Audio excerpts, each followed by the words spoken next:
دلوار سفرов یکی از بلاگران تاجیک است. او میگوید امروز جوانان کوشش دارند در یوتیوب کانال خود را باز نموده از آن مبلغ درآمد کنند. از نظر دلوار اینترنت مکانی است که هر کس میتواند با نمایش دادن استعداد خود درآمدی پیدا کند، اما تا به آن سطح رسیدن خیلی باید وقت صرف نمود. در کانال یوتیوب نوارهای این بلاگر را تا 3 میلیون نفر حتی زیاد از آن تماشا کردند. در بازار 8 میلیونه 9 میلیونه و همه جایی که اینترنت دستمرس است و اینترنت قیمت است، اینقدر اعضا داشتن گمان میکنن در دولت‌های روسیه و دیگر جاهایی که 100 و چند میلیونی دارن، این یک سطحی جابجا است.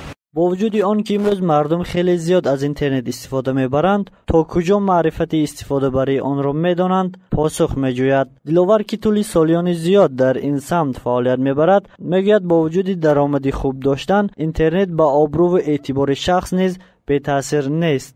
احترامی که مردم دارد او رو با پول خریدن نمیشه. من چندین دوست‌ها دارم که میلیون دارن اما با میلیون آبرو خریدن نمیتونن.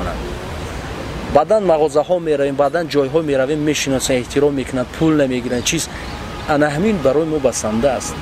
جای هایش هست که حتی مخلصان همین گونه پول میدید. باور کنید همچون احترام پول میدید. همین گیرید. او میگوید بعضی از بلاگران امروز از روزنامه‌نگاران دیده فعالترند. بلاگر در خودی حاضر زمانی ما گمان میکنم که از ژورنالیست هم از روزنامه‌نگار هم بالا میایستد. شاید روزنامه‌نگارا خفه شوند اما از مردم پرسند قدری که بلاگرها دارن، احترامی که بلاگرها را میکنند، تماشایی که بلاگرها را میکنند، در یگان برنده اینقدر توجه ندارند. راست این من خودم رو در نظر ندارم، همه بلاگرها رو در نظر دارم. امروز همه کارخانه و شرکت ها اینترنت رو به منفعت کار خویش استفاده نموده ایستادند. یک راه رکلام دسترس برای آنها گردیده است. با استفاده از اینترنت امروز جوانان نیز با ساختن کتاب های الکترونی و حتی برنامه های تلفنی مبلغ خوب به دست میارند. بازار بیرژه مالیایی فورکس، طریق فورکس هم بسیاری کس اینجا میشنن مبلغ میدارند. یعنی ساحه خیلی بسیاریان که عموما هست سامانه، مخصوص سامانه ها برای فریلنسرها که نوابسته از جای زیستشان اونجا میدارن، از اونجا گویم فرمایش زکاز میگیرن برای گویم ساختنی سامانه، گویم زمینه های موبیلی برای پلی مارکت، ویدیو یگان چی منتج کردن، یگان معلومات و این طریقه مثال گویم درآمد گرفتن ممکن. عموما خیلی بسیار راه پول درآمدگیری از اینترنت. مقصد کدام آن را شما انتخاب میکنید و تا کدام درجه خودتان همین ساحه و رشد میدید.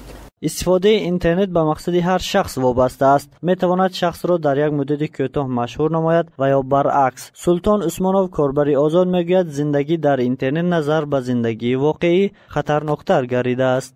اگر در شبکه اجتماعی باشید، مثلا شما دانم یا نادانم میتوانید نگاه سلکه یا اینکه آن چیزی که منبع شما نمیدونید آن چیز کلیک کنید و به خود گوییم بلاهای بسیار گیرید.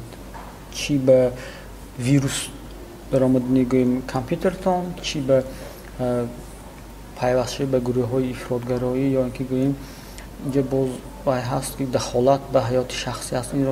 این را باید به نظر گرفت. باز امروز شخصانی هستند که در یک ماه از اینترنت تا $1000 آمریکایی و یا حتی زیادتر از آن درآمد به دست میارند. اما نفرانی نیز هستند که تنها برای تماشای فیلم یا موسیقی وارد سامانه میگردند. سلطان عثمانوف میگوید تماشای فیلم از اینترنت تنها صرف نمودن مبلغ و وقت کشی است. دلوار سفرов میگوید وقت طلاست اما با طلا نمیتوان وقت را خرید.